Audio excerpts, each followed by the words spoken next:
We're in Moscow tonight. We're here to interview the president of Russia, Vladimir Putin. We'll be doing that soon. There are risks to conducting an interview like this, obviously, so we thought about it carefully over many months. Here's why we're doing it.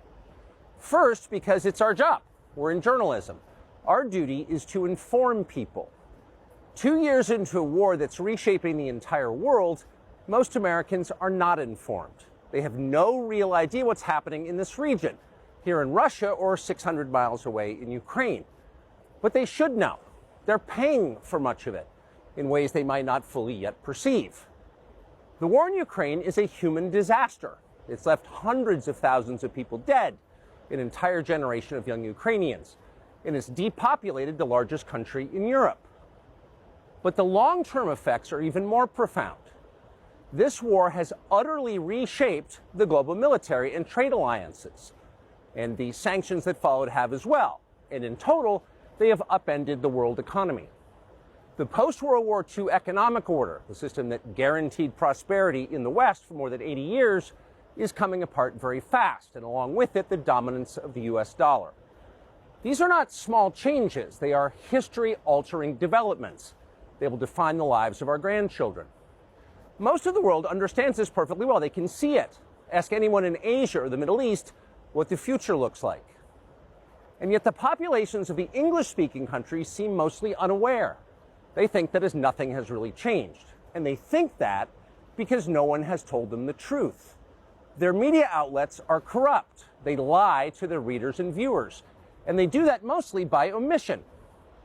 For example, since the day the war in Ukraine began, American media outlets have spoken to scores of people from Ukraine, and they have done scores of interviews with Ukrainian President Zelensky.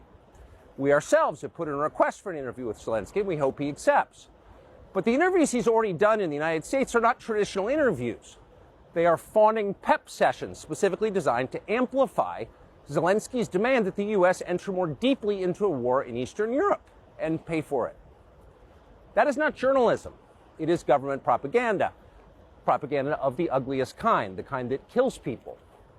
At the same time, our politicians and media outlets have been doing this, promoting a foreign leader like he's a new consumer brand. Not a single Western journalist has bothered to interview the president of the other country involved in this conflict, Vladimir Putin. Most Americans have no idea why Putin invaded Ukraine or what his goals are now. They've never heard his voice. That's wrong. Americans have a right to know all they can about a war they're implicated in, and we have the right to tell them about it because we are Americans too. Freedom of speech is our birthright. We were born with the right to say what we believe. That right cannot be taken away no matter who is in the White House. But they're trying anyway.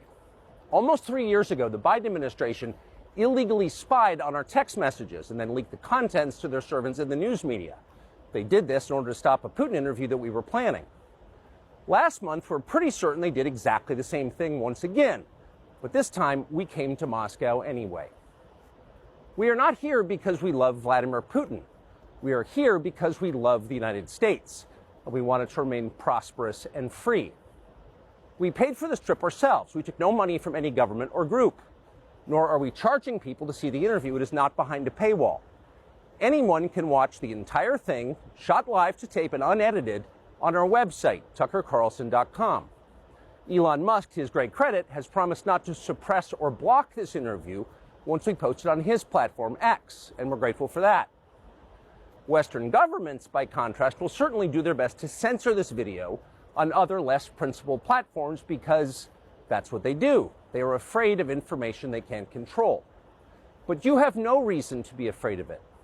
We are not encouraging you to agree with what Putin may say in this interview, but we are urging you to watch it. You should know as much as you can.